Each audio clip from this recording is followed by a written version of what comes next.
আপনি কি গ্রাফটিং শিখতে চাচ্ছেন? আপনি কি গ্রাফটিংয়ের মাধ্যমে যেকোনো গাছের জাত পরিবর্তন করতে চাচ্ছেন?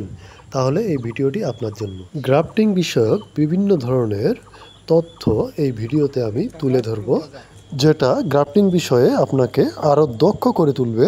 গ্রাফটিংয়ে আছেন আমাদের কৃষি সম্প্রসারণ অধিদপ্তর হর্টিকালচার সেন্টারের গ্রাফটিং গুরু যাকে বলা হয় মৃত্যুঞ্জয় চন্দ্র রায়।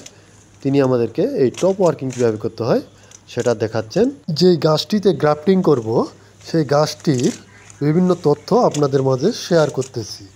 এই গাছটি কাটা হয়েছিল নভেম্বর মাসে, ধারালো করাত দিয়ে এই গাছটি কাটা হয়েছিল। আর দেখেন এই মাত্র 5-6 মাসের মধ্যে এই ডালগুলো বের হয়েছে। তারপর যখন পেন্সিল আকৃতি ডালগুলো হবে সেই ডালগুলোতে আমরা গ্রাফটিং করব। অবশ্যই খাড়া ডালগুলো দেখেন আমাদের গুরু কাটতেছে, যে ডালগুলো আকাশের দিকে একেবারে সোজা সমান্তরাল সেই ডালগুলোতে গ্রাফটিং করব। অনেক ডালে গ্রাফটিং করব না, অবশ্যই অল্প কিছু ডালে যেগুলো সোজা পূর্বেই বলেছি সেই ডালগুলোতে গ্রাফটিং করব। দেখেন এই ডালটিতে 4টি ডাল আর এখানে 4টি, মোট 8টি ডাল কলমের জন্য উপযুক্ত গুরুর কাছে মনে হয়েছে। তো তারপর আমরা যেহেতু এটি রঙিন জাত উষা পূর্ণি গাছে আমরা গ্রাফটিং করব। এখানে আমরা বিভিন্ন ধরনের রঙিন জাতের সায়ন এনে গ্রাফটিং করব, যার মধ্যে আছে তাইওয়ান রেড, অস্ট্রেলিয়ান তুলি, কিং অফ চাকাপাত ইত্যাদি। এই গাছটিতে বর্তমানে কিন্তু ফল রয়েছে উষাপূর্ণ একটি ইন্ডিয়ান জাত। আর আমরা নিচে রঙিন জাতের গ্রাফটিং করব। এই যে সায়ন নিয়ে আসা হয়েছে, সায়নগুলো নির্বাচিত করব গাঢ় সবুজ রঙের। আর সায়ন অবশ্যই 3 থেকে 5 ইঞ্চির মধ্যে নিব, অনেক বড় সায়ন নিব না। সায়নগুলো আমরা ক্লিপ গ্রাফটিং করব, দেখতে পাচ্ছেন ঠিক 1 থেকে 1.5 ইঞ্চি পরিমাণ সায়নগুলো কেটে নেওয়া হয়েছে। আর অবশ্যই আমরা ধারালো মাথা বাঁকা চাকু ব্যবহার করব, তাছাড়া গ্রাফটিংয়ে আমরা কখনোই সফল হব না। আমি নিয়মিত গ্রাফটিং বিষয়ক এই ধরনের গুরুত্বপূর্ণ ভিডিও শেয়ার করে থাকি। এটা যেটা করা হচ্ছে সেটা কিন্তু টপ ওয়ার্কিং করা হচ্ছে। একই নিয়মে আপনারা যে কোনো গাছের আম গাছের গ্রাফটিং করতে পারবেন। আর আম কলমের উত্তম সময় হচ্ছে মার্চ থেকে আগস্ট। মার্চ থেকে আগস্ট মাসের মধ্যেই আম গ্রাফটিং করতে হবে, তাহলে আমরা ভালো ফলাফল পাবো। আর টপ ওয়ার্কিং করতে গেলে অবশ্যই বছরের শেষে নভেম্বর ডিসেম্বর মাসে আমের গাছ কেটে দিতে হবে, তাহলে আমরা সুন্দর গ্রাফটিং করতে পারবো। কমলা, মাল্টা, লেবু ইত্যাদি কলমের উত্তম সময় শীতকাল, তবে 12 মাসই করা যায়। কাঁঠাল কলমের উত্তম সময় ফেব্রুয়ারি মাসে কাঁঠাল গ্রাফটিং করলে অনেকাংশে সফল হওয়া যায়। আর যদি আমরা যে কোনো ধরনের জোড়া কলম কিংবা গুটি কলম বর্ষার শুরুতেই করতে হবে। তো আমরা সায়নটি 2 দিকে ধারালো চাকু দ্বারা ভি আকৃতি করে কাটবো। আর যেই গাছটিতে গ্রাফটিং করব সেই গাছটিও সম পরিমাণ কেটে নিব, দেখতে পাচ্ছেন। আর চামড়ার দিক অবশ্যই যে কোনো একদিক মিল রাখবো। গ্রাফটিং করার সময় চামড়ার দিক ক্যাম্বিয়াম লেয়ার আমরা মিল রাখবো।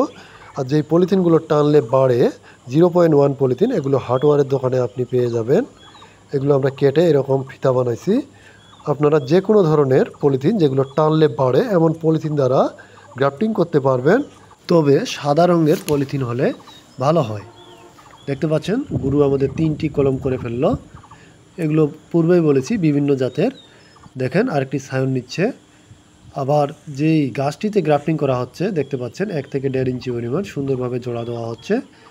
এই যে পলিথিন দিয়ে আমরা এমনভাবে পেঁচাবো, এই যে দেখতে পাচ্ছেন ঠিক এইভাবে পেঁচাতে হবে। আর পলিথিন কখনোই আমরা ঘন ঘন পেঁচাবো না, অর্থাৎ অনেকগুলো পলিথিন একই জায়গায় পেঁচাবো না। এতে করে সংশ্লেষণ প্রক্রিয়া ব্যাঘাত ঘটবে, ফলে সায়ন শুকিয়ে যাওয়ার একটা সম্ভাবনা থেকে যায় এবং ভিতরে ফাঙ্গাস হয়। টপ ওয়ার্কিং করতে গেলে, অর্থাৎ যেই গ্রাফটিংগুলো আমি করতেছি সেই গ্রাফটিংগুলো করতে গেলে আমরা যেই বড় মোটা ডালটি কেটে দিয়েছি সেই ডালটিতে আমরা তুতে কিংবা কপার অক্সাইড দিব।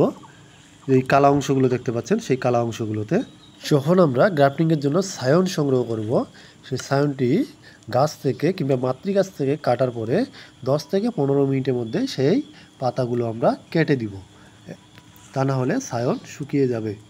কলমের নিচের অংশে দেখব যে অনেক ডাল বের হয়েছে, কিছুদিন পর সেই ডালগুলো ভেঙে দিব, শুধুমাত্র কলমের উপরের ডালগুলো আমরা রাখবো। আর অবশ্যই একই দিনে একই সময়ে গ্রাফটিংগুলো করব, তা না হলে ফলাফল কিন্তু ভালো হবে না।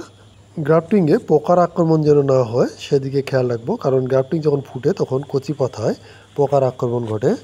দেখতে পাচ্ছেন ধারালো চাকু দ্বারা এইভাবে কাটতে হবে, 1 থেকে 1.5 ইঞ্চি পরিমাণ। এই যে কেটে নেওয়া হয়েছে।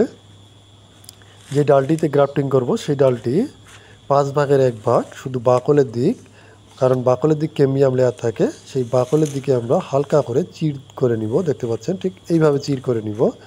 আপনি যে কোনো ধরনের গাছে এই ক্লিপ গ্রাফটিং করতে পারেন। এই ক্লিপ গ্রাফটিং সবচেয়ে সহজ একটি কৌশল, ভুলে গেলে চলবে না। অবশ্যই আমাদেরকে সময় অনুযায়ী গ্রাফটিং করতে হবে। মার্চ থেকে আগস্ট মাসের মধ্যেই আম কলম করতে হবে। এটাই হচ্ছে আম কলমের উত্তম সময়। এই টপ ওয়ার্কিং করার মূল উদ্দেশ্যই হচ্ছে কিন্তু জাত পরিবর্তন। আমরা বাজার থেকে অনেক সময় গাছ কিনে নিয়ে আসি, আশানুরূপ ফল পাই না, তখন সেই গাছটি এভাবে কেটে আমরা 3 থেকে 5 মাস পর গ্রাফটিং করতে পারবো। আর এই গ্রাফটিংগুলো ফুটতে কিন্তু সময় লাগবে মাত্র 15 থেকে 20 দিন। মাত্র 15 থেকে 20 দিনের মধ্যে এই গ্রাফটিংগুলো ফুটে যাবে। আর গোড়ায় কিন্তু নিয়মিত পানি দিতে হবে, তা না হলে সায়ন শুকিয়ে যাবে। ধন্যবাদ।